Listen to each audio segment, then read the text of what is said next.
Beyond the buzzer, inside the game, this is Sports IQ with Larry Smith.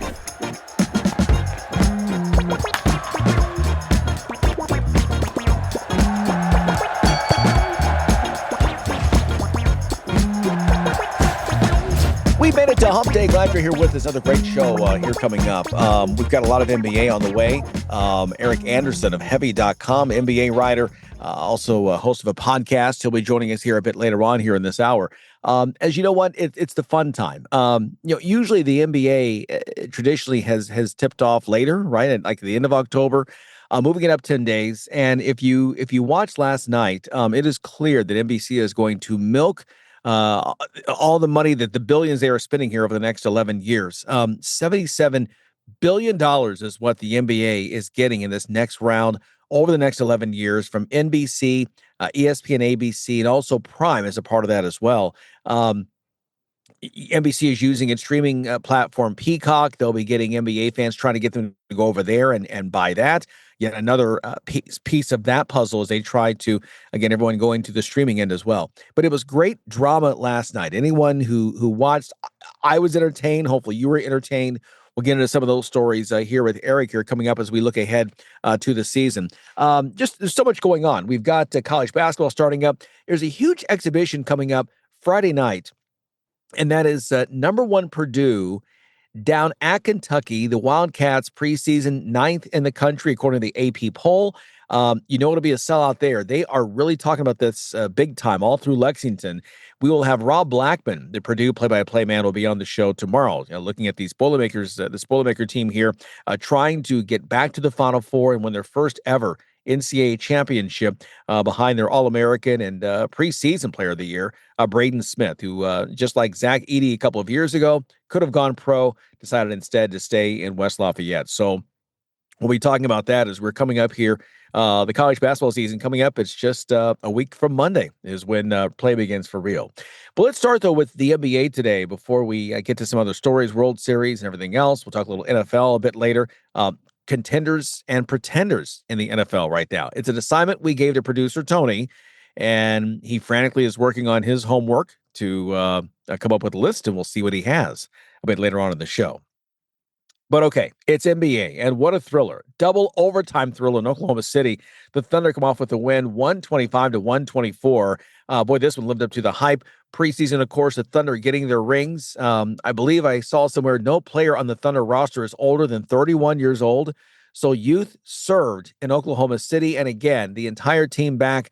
Some guys got some contract extensions. They're, again, the overwhelming favorite to repeat as champion. We'll see if they can do that.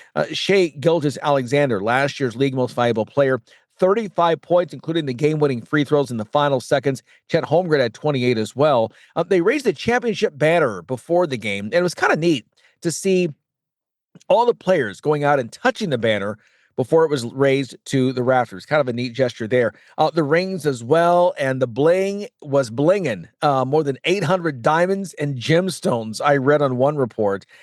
Just was crazy. By the way, on the other side for Houston, remember, the Rockets were the 2 seed last year in the Western Conference playoffs, but were upset early, didn't make it out to face the Thunder later on in the playoffs. Kevin Durant, 23 points in his debut as he was traded from Phoenix in the offseason. He began his career with the Thunder, began in Seattle back early in his career, and now here he is, almost $500 million later in salary. He is now with Houston, and they believe he'll be the guy who goes and gets you a bucket, right? As we talked with Jasmine Wimbish last week, when you need it. So 23 points for him in his debut. Neither team shooting well from three in this one. 30%, under 30% from three-point range, as it was the Thunder getting the win. Here is Shai Gilgeous-Alexander talking about the game afterwards. Yeah, it was surreal. Yeah, I don't know how to describe it besides that. It was super fun, though. Seeing the banner raised was cool, too. Knowing that it'll be up there forever. And we were the first group to bring the city a championship was a pretty special feeling. Do you remember anything that went through your mind as the banner starts to go up? It felt like it was going up for like 10 minutes. Yeah. But yeah, it was surreal. It was an amazing moment. I'll remember it for the rest of my life. you talk about just the way you guys were able to compartmentalize the emotions of the night, the distractions to get this win? Yeah, definitely the night was different, a little out of rhythm for us on a usual game day, but it's not an excuse. It was for the Rockets as well. And yeah, we just found a way to gut out a victory on a night that was a little funky. But I'll do it all over again the same way if we win. So obviously, it's a unique situation. There's not many games where you do something like that before the game, in the middle of your kind of preparation. But I mean, we all kind of discussed it. Like, you know, you have to be present and enjoy the ceremony. But as soon as that's over, we got to get ready to play a game.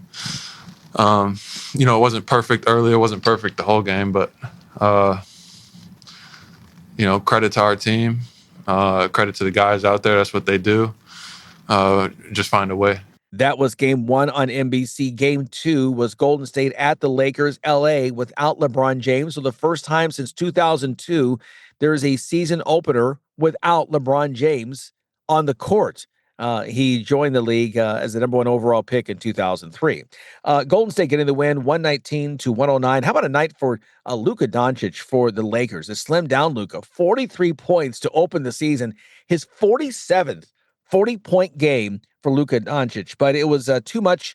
Warriors, Jimmy Butler, 31 points, including 16 of 16 from the free throw line. Steph Curry had a big game as well with 23 points. So Golden State getting the win in this one. Here's Jimmy Butler. It's good to get a win, though, to start the season off, but it don't really mean much. You know, we got a lot of things we can improve up on, and we will. I think we left so many opportunities out there, especially in transition. Offensively in the first half, in particular the second quarter, we were wrecked. You know, so just we can correct some of that stuff. But it's good to get off to a good start. You know, we kind of was fighting upstream most of last year. You don't want to do that this year, so it's important to get off to a good start. So that's about it. But other than that, it's just one game. So, by the way, NBC, they will have games as it comes down to Sunday, Monday on Peacock, and then a Tuesday night game, kind of a game of the week. They'll do 2 games, but you won't see both games on NBC. If you're in the Eastern or Central time zones, you'll get the early game, and then you'll go to your local news. And then if you're in the Mountain or Pacific time zone, you'll get the later game and then go to your local news. So if you're in the East Coast, don't worry about it. You like NBC local news, hello. You won't have to stay up till 1 a.m. to see it. Last night was the only night they're going to do it that way.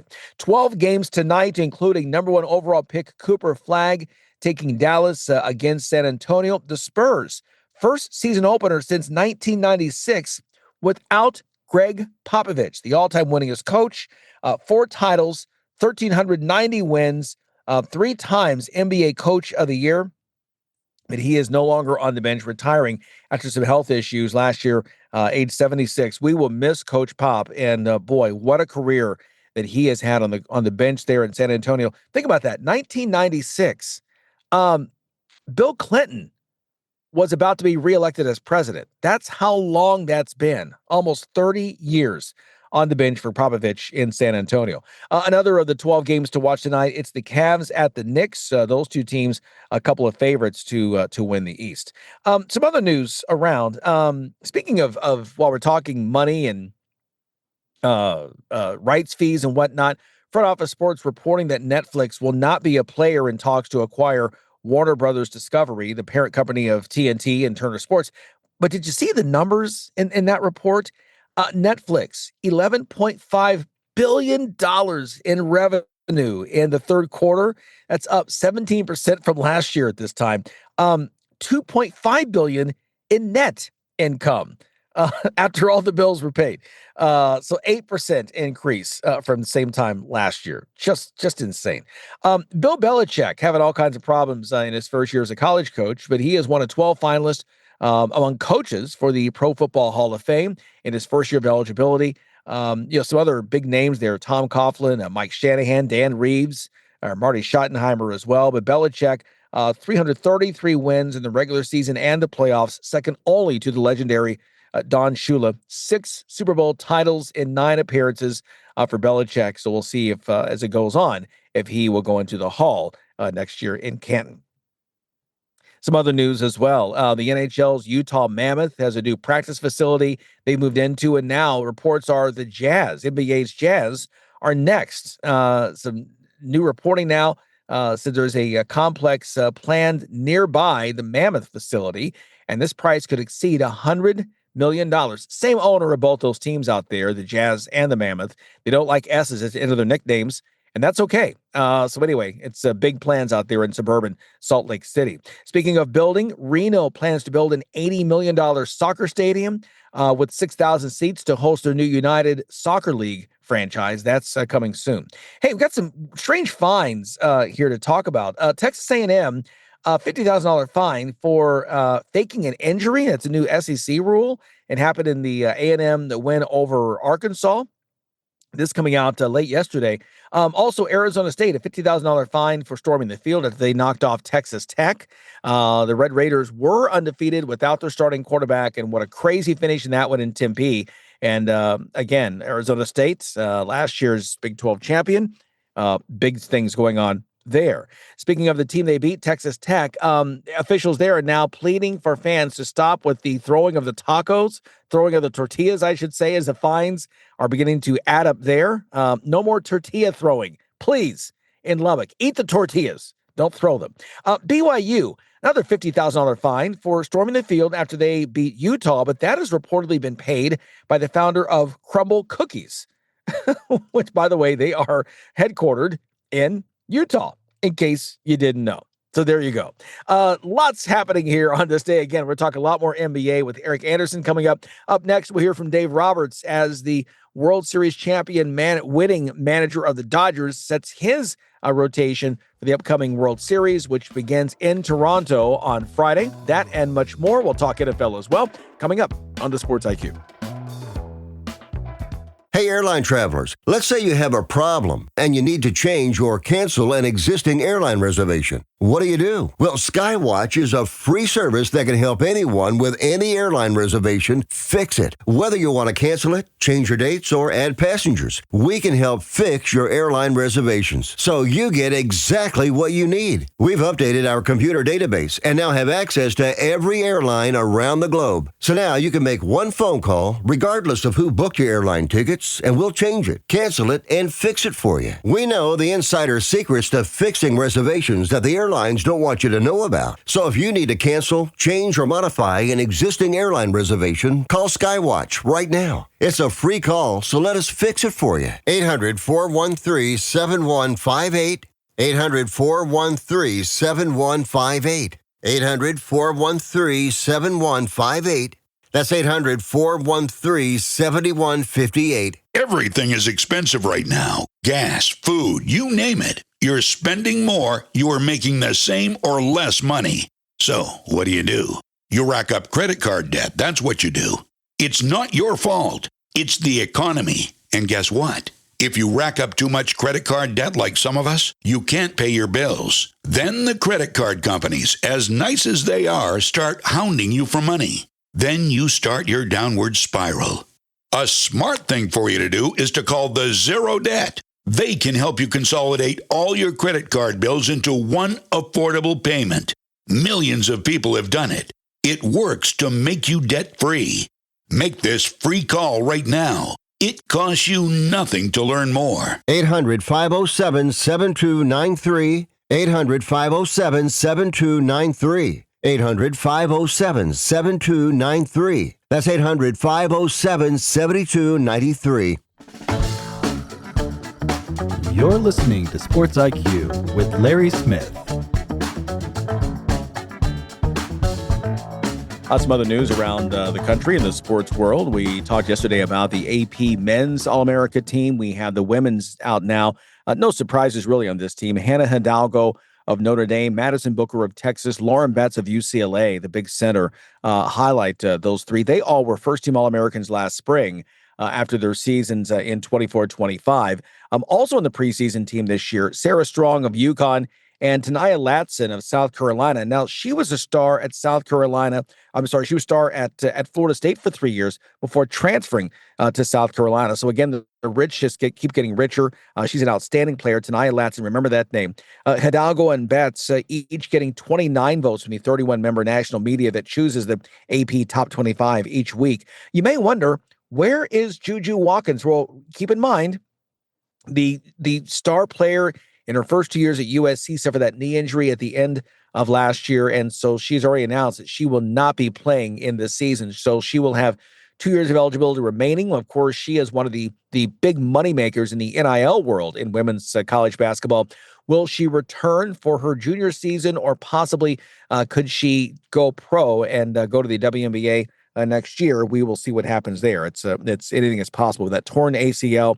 Really hate that, as she suffered that in the NCAA tournament last year. One of the great players in college basketball for this season. Juju Watson's not an All-American for that reason. Let's turn now to baseball, and the Angels have a new manager, Kurt Suzuki, getting the call. The 42-year-old former major league catcher, no managerial experience on any level. He's been in the Angels front office for the past few years. He gets a job replacing the retiring Ron Washington, who, as you recall, left the team in midseason to have quadruple bypass surgery, not returning to the bench in 2026. Former Angels slugger Albert Pujols was one of the names being considered to take over that skipper role. He has done some managerial work in the Dominican Republic with their national team down there. Pujols now reportedly is in talks with the San Diego Padres to talk about their opening. Again, 8 managerial openings in this offseason in baseball. 2 of them are not with the Dodgers or the Blue Jays, the 2 teams we will see facing off beginning game 1 in Toronto. The Dodgers are the favorite to repeat as champion and become the first team since the Yankees back in 2000 to win back-to-back World Series. Manager Dave Roberts talking on Tuesday about his starting rotation, getting into this, and again, just heading into this huge challenge for the big money Dodgers. You know what, David, I think we're going to run the same rotation back, I think, for sure, for the first 2, Snell and then Yamamoto, and we'll see kind of from game 3 and game 4. Yeah, you know what, I think it's one of those things that they know me pretty well. I've learned to know them pretty well. We have a lot of the same people that have been together for quite some time, and with that, you learned kind of how to, ultimately get the best out of them at certain points, and when to push them and challenge them, and when to give them some latitude and some grace. I think there's a complete trust with me and the players, and our goal of winning a championship has never been in question. But yeah, I think for me, it's like, and you can see it, you see it firsthand. There's times I give guys freedom and like I said, grace, because the game's hard. It's a long season, but there's other times where I get to be a little bit more stern in my messaging and expectations, when I feel the time's right. Thank you. Yep. Next question's from Kerry Osborne. Go ahead. Dave, obviously, you have a very veteran group, guys who've been through these wars, but Mookie and Freddie in particular, just how much does their experience mean to this club in the postseason? It means a lot.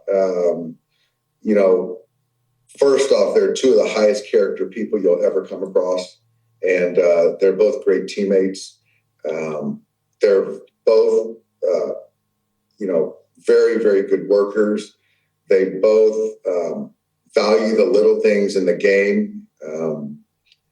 And so it's just hard not to follow that path of those 2 players. And then you layer it on the experience of postseason, be able to kind of manage your heartbeat and be the guy in the right spots in the biggest of spots. So I'm very fortunate to have those 2 players on our roster. They make my job a lot easier. Next question is from Sonia. Sonia. Hey, Dave. We talked to Tanner Scott yesterday and just wanted to know, how's he feeling and how close is he to being an option for the World Series roster? It's good to see Tanner continuing to throw pens, and it's just kind of trying to get a grasp on the doctors giving him the full kind of green light, the go ahead. So I really, today, I can't answer that question. Once again, that was Dave Rogers there. By the way, we do have one quick correction. Earlier, we did not mention that second player we heard from after the Thunder win. That was Shai Gilgeous-Alexander and then Chet Holmgren. And also, that was not Jimmy Butler. That was Draymond Green. Just want to clean things up there in case you're saying it doesn't sound like Jimmy Butler, because it wasn't. It was Draymond Green. So errors on me. It's just bad reporting. But anyway, there you go. Hey, we've got much more coming up here. More NBA on the way. Up next with Erik Anderson talking from Heavy.com, talking NBA as we begin this 2025-26 season. That's next here on Sports IQ. How is your car payment treating you? What if I told you you could make a free phone call right now and reduce your car payment by as much as $83 a month? Look at your car payment closely. You could be paying as high as 20% interest. Rate Genius can help you reduce your car payments by reducing your interest rate to as low as 2.48% APR. We can refinance most existing car loans or leased cars, new or used, and save you money every month. Put more money back in your pocket. The call is free to find out how low we can lower your car payment. 5 minutes of your time right now could save you hundreds of dollars a year. Call Rate Genius now. 800-425-1161. 800-425-1161. 800-425-1161. That's 800-425-1161. Not all applicants qualify for a loan or rate savings. Actual offer terms, including APR, are determined at the time of your application based on creditworthiness, value of the vehicle, loan term, and other factors. Packages start at $29.99 a month with signed agreement. Restrictions apply. Speak to a representative for complete offer details. See Vivint.com for license details. Terms and conditions apply. Homeowners, if you're looking for the best in home security and smart home technology at a price you can actually afford, we have great news. Now you can get Vivint's award-winning home security systems starting at about $1 a day. U.S. News and World Report has recognized Vivint as the best professionally installed home security system of 2022. And right now, you can get Vivint's home security technology for about $1 a day. Plus, get free professional installation from a licensed technician. Protect your home and loved ones for as low as $1 a day. Call right now for your free home security consultation. 800-613-8053. 800-613-8053. 800-613-8053. That's 800-613-8053. You're locked in to Sports IQ with Larry Smith. NBA underway, a couple of games last night and more on the docket tonight as we get ready. Roundball Rock. I think I may change my ringer to Roundball Rock because NBC clearly wants me to remember this because they're playing it every single. Jeez, I mean, it's even you flush a toilet and you could swear in the background you could hear. Anyway, NBA is here. Good. Welcome to the show, Erik Anderson, NBA writer for Heavy.com, also the host of the Rip City podcast. Erik, welcome to the show. Are you like that with me? That it's a great theme, but day one enough already. Yeah, well, NBC's leaning super hard into nostalgia, and I get it. And in a lot of ways, they're kind of saving the song from what Fox Sports did to it for so long. So I appreciate that aspect. But I don't know. I just watched the live performance by John Tesh on NBC, and I thought it was great. But yeah, I hear you that it's everywhere.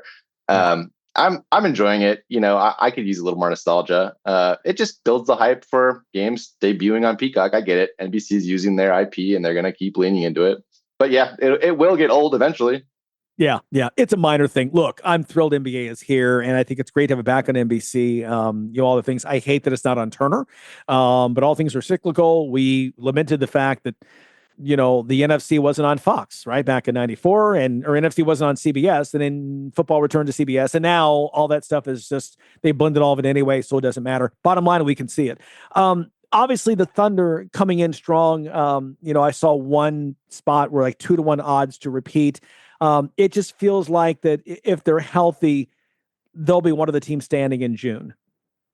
Of course. Yeah. There was ESPN reports just recently too that they're the heaviest favorites to win a title since the 2017 Warriors. So they're kind of at that dynastic, if that's a word, level of a franchise right now. Obviously, they've won one championship. They've had a couple big seasons, so we can't really go full-fledged calling them a dynasty yet.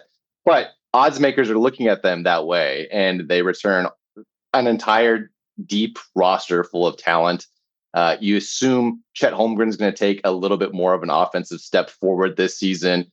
Jalen Williams is going to be, well, he should be healthy, right? For what we're hearing is he's healthy, and Shea's an MVP. So you have a huge core that's already, they're young and they've already won, and they're coming back with even more depth. They locked up a few young players to extensions. So they got a core intact, they have depth intact, and they have no reason really to think they're going to take a step backward. Obviously, the West is still going to be very talented, so that there could be other teams rising, but it's still the Thunder's perch to be knocked off of. Yeah, totally agree. And it feels like you said, not only the young players who are already on the superstar level, but still have room to grow. That's the scary thing too. They could become even better, but they've got the draft picks as well. So they've got a lot of pieces to play with. If something happens, injury, or if you need to cap space, whatever, you have a lot of pieces and parts you can play with, and not every other team that has. There are other teams we've talked about in terms of being kind of right there, that next level. Who's like the one other team right now that you're saying, yeah, there's the Thunder, but if not the Thunder, then this team? Denver Nuggets. They're getting tons of love, and rightfully so. They've added probably the most depth that they've had with Jokic there, maybe since his first few seasons. And even then, they weren't really an established team yet. Mm-hmm. So they're very scary. If you're the Thunder, they're very scary. You're going to have Jokic with his first real backup center, maybe ever. Some people had said since Yusuf Nurkic left, but even then, Nurkic wasn't really an established player yet, and Nurkic only had a 3 or 4 year run where he was a pretty solid NBA center. So Jonas Valanciunas will be an interesting look as a backup to Jokic. They'll also present lineups where they'll play together, and you'll have a double big lineup. So that coupled with the Cam Johnson trade gives them an established shooter. Obviously, Michael Porter Jr. was a great shooter in his own right. His defense maybe left a little bit to be desired, but Cam Johnson's going to be hopefully available to them, plug right in into the offense, and just provide more floor spacing.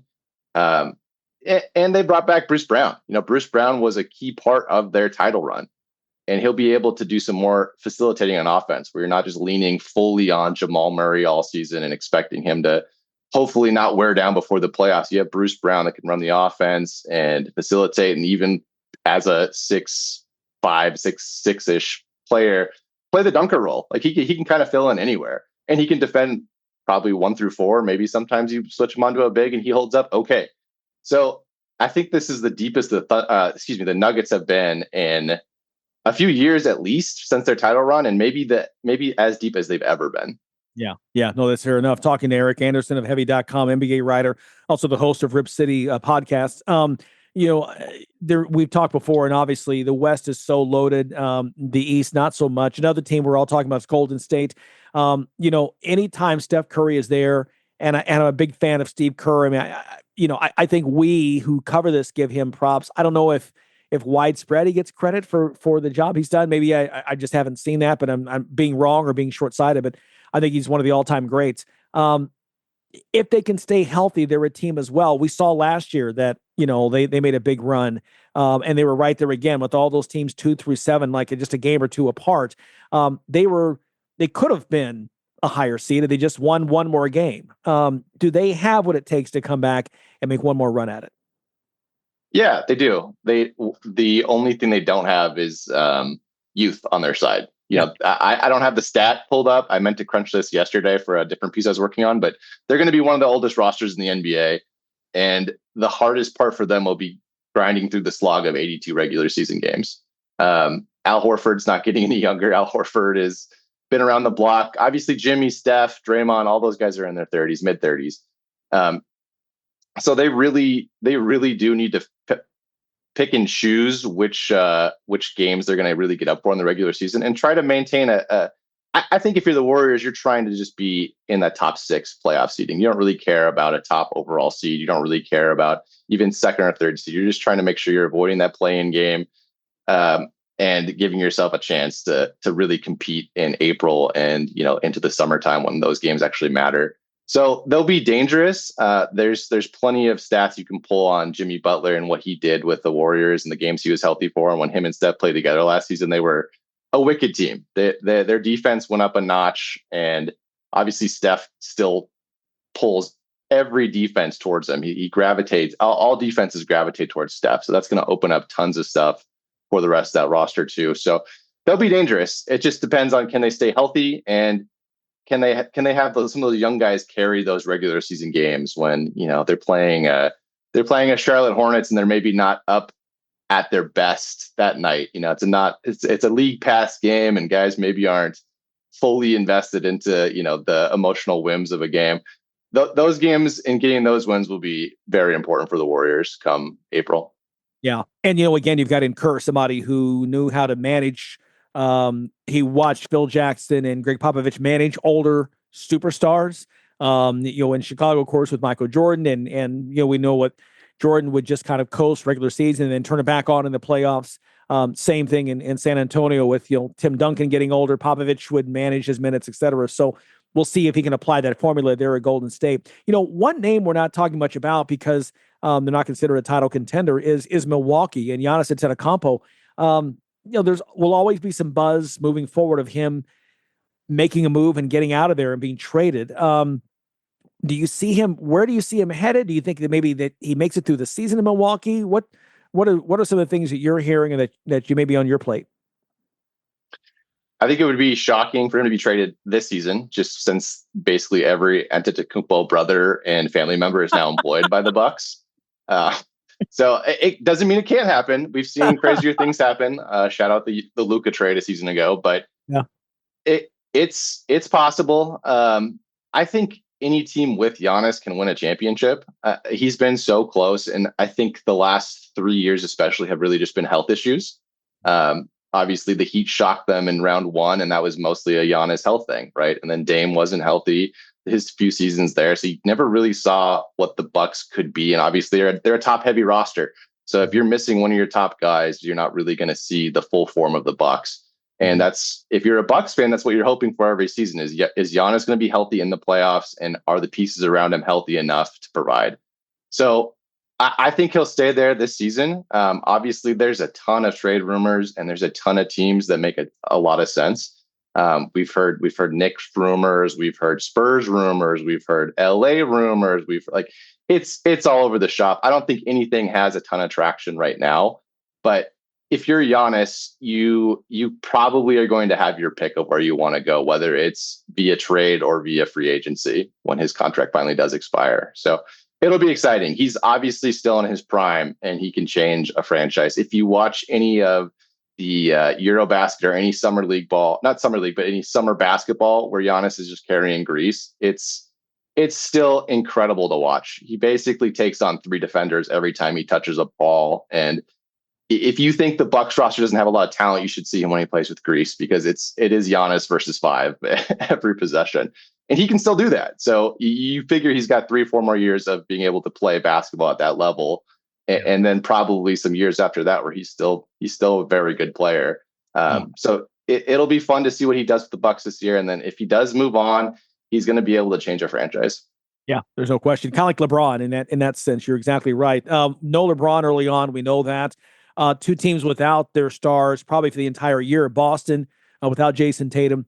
Tyrese Halliburton is out for the year with Indiana. The top 2 teams, they're the finish in the end in the East. Let's start with the Pacers. How do they maintain without Tyrese this year? It'll be interesting.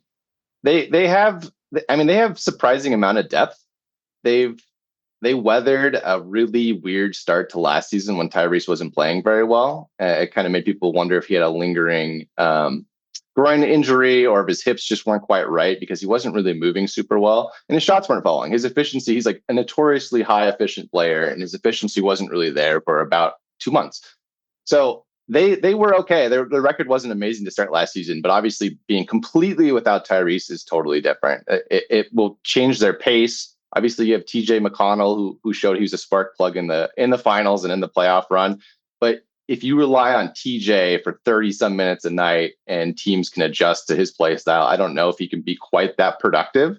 And TJ's he's not a young pup anymore either. So he probably can't. Well, I shouldn't say probably can't, but it would be surprising to see him hold up over the course of his season as a full-time starting point guard if they go that direction. And then they don't have a ton of point guard depth. So you'll see some different faces in there handling the ball that you haven't seen in past seasons. It will be interesting. Obviously, the loss of Miles Turner means that there'll be a little bit different down low as well. And on the perimeter, Miles shot a lot of threes and provided a pretty big defensive presence in there. He's typically around the blocks leader in the NBA. Usually averages maybe 2 to 3 a game. So that's a big loss. Obviously, Pascal Siakam is still very talented and can shoulder offensive burdens as he had done for so many years in Toronto. But it'll be a different team. I would not expect them to be high in the seeding. I don't even know how hard they'll be pushing, to be honest. There's other teams in the East that are pretty tough. You're going to see a surging Orlando team this season. The Knicks didn't get worse. They have a new head coach, but I think you expect them to maintain a pretty solid level of output. But yeah, between them and the Celtics, though, I think you'll see some steps back. You'll see a little bit different standings in the East this season. Yeah. Talking here and finishing up with Erik Anderson of Heavy.com. Want to look into your crystal ball. We've talked about, again, the teams that are a little more established. Houston, the big season last year, and obviously they had Kevin Durant. The Lakers will be the Lakers with LeBron, whatever that happens there. Golden State, Denver, Minnesota is a team. Is there a team? What's the next big team right now that maybe in 3 years or a couple of years could be the team? An Orlando team that's young, an Atlanta team. Who's that kind of team that right now is still building and they have a chance to be really good here in a couple of years, in your opinion? A couple years out. I think Orlando will be good this year. I think they've built themselves into a position. A couple years out, you could be looking at Minnesota to be even better, but Minnesota's also been in the Western Conference Finals, so that's not really a sleeper for anybody. I'm trying to think of who else got pieces. Like Utah can make a lot of moves. Right now, they have Lauri Markkanen, who's going to be a huge trade chip that could net them some nice young pieces, or they could try to build around him. Obviously, Ace Bailey has looked really good in the preseason, and there's a lot of hype coming out of Utah camps about him. So Utah probably has the assets to really kick off their rebuild right now and go deep. Probably have another shaky season or two, but then really line themselves up to be competitive again. So, if we look 3 years down the road, it might be a Utah team. Yeah. 30 seconds left. Going to ask you about Cooper Flagg, your expectations for him in Dallas in his rookie season.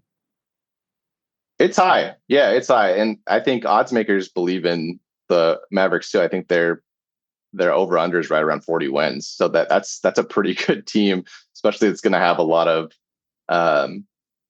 that needs to have some patience with Cooper. Cooper's obviously a really talented player, but they're going to be missing Kyrie. So it'll be interesting to see how much ball handling Cooper does. He's obviously played a little bit of point forward in the preseason.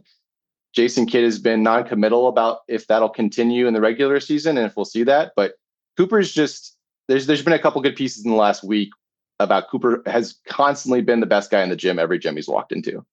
So that won't continue in the NBA. The NBA is at another level, but he's still very good. And a lot of national pundits are calling him, like another franchise altering player. So he's going to be so intriguing to watch. And obviously having Anthony Davis behind you to clean up any of your mistakes on defense is an incredible luxury as a young player. So I think the Mavericks and Cooper Flagg could do big things. I think they could be in the mid 40s for wins, and they could be a playoff team that you don't really want to see, especially if Kyrie comes back and is himself. That would be an incredibly tough matchup for most teams. Yeah, especially if you're looking at a 1 or a 2 facing them in the opening round. That's not what you want. Erik, we've spent enough time of your time. We appreciate you spending time with us. Hopefully you'll join us again. Listen, Hoops, it's here. Enjoy. We'll talk to you soon. Thanks, Larry. Appreciate the time. I bet. Appreciate it. Thanks so much. Once again, Erik Anderson joining us. He is the NBA writer for Heavy.com, also host of the Rip City podcast as well. Join him on that as well. Be sure to check that out and follow him on social media as well. It's a Sports IQ. We've got more to come after this. Are you tired of your website making your business look bad? Is your current web developer dropping the ball? Let's face it, if your website isn't making you money, it's broken. Let Neon Rain create a website that turns your visitors into customers. Neon Rain has worked with hundreds of businesses across North America, building custom websites and applications with modern designs that are easy to update and work well on mobile devices. They can do it for you too. What sets Neon Rain apart? They actually deliver on their promises. Call today for a free consultation. 303-957-3092. That's Neon Rain at 303-957-3092. Or visit them at neonrain.com.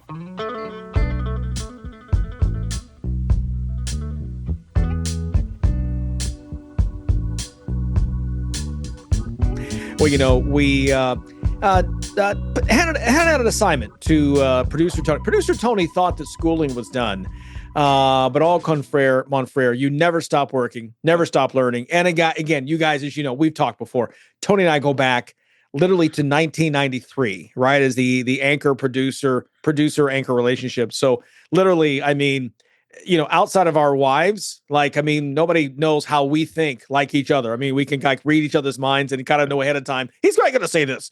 But anyway, the assignment we handed out to producer Tony was, here we are getting into late October, and let's put out a list of your top pretenders in the NFL and your top contenders in the NFL.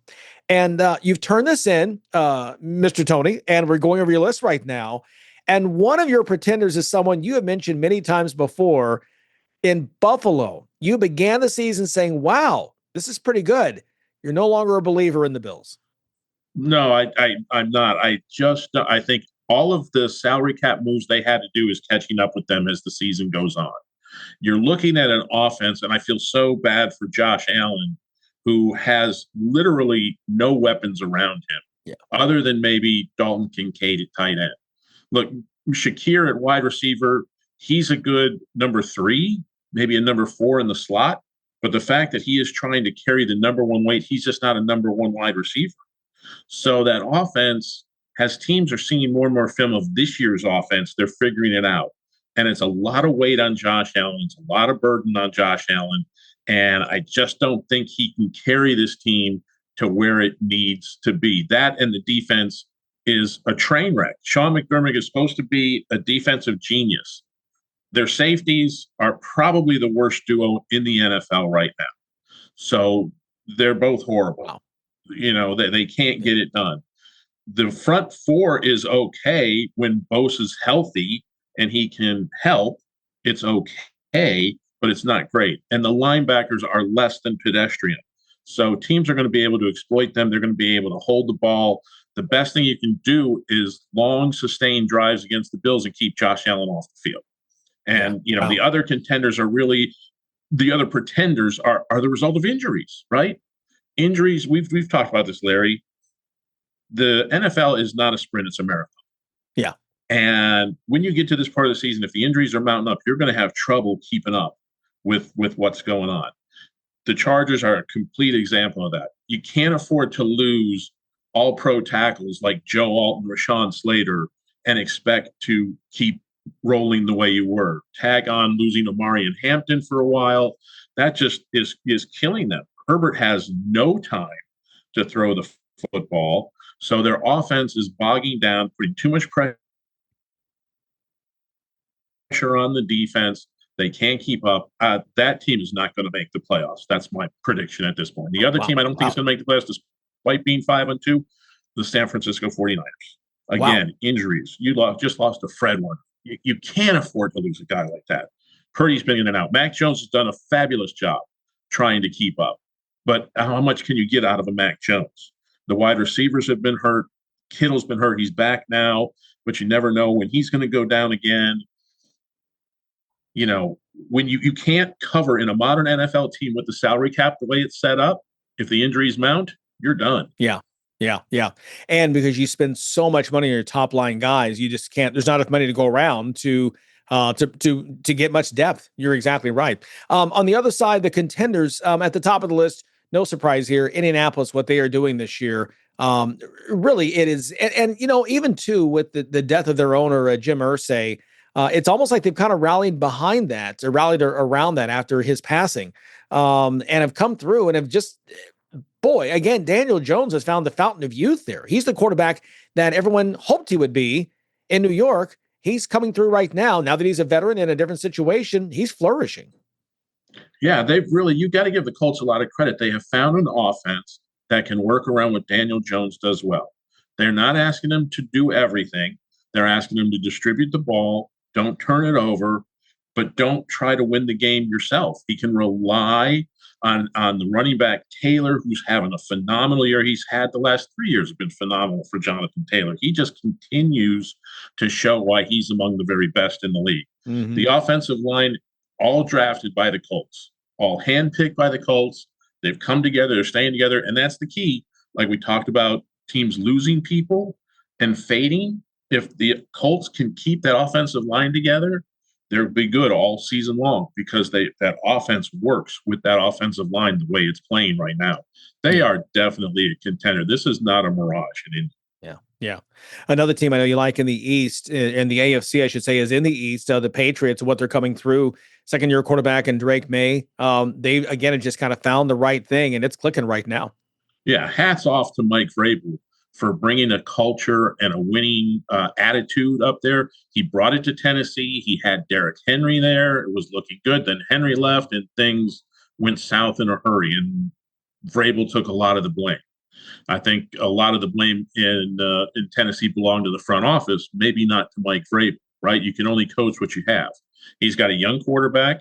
He's got a solid system. They did a really smart thing bringing in Stephon Diggs to give that quarterback a definitive target he can rely on and count on in certain situations.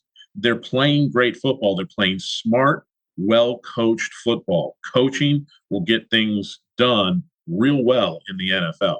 Yeah, no question about that. And another team, I thought you might pick maybe the Chiefs or Eagles, but you went out west for another team for your third contender. Do tell. Yeah, I mean, look, the Chiefs and Eagles are they're definitives, right? Yeah, they're not going anywhere. They're still the gold standard right now in the NFL. But how about the job the Seattle Seahawks have done? They decided to jettison Geno Smith at the end of last year. They went out and signed Sam Darnold. And look, I'm not a Darnold fan.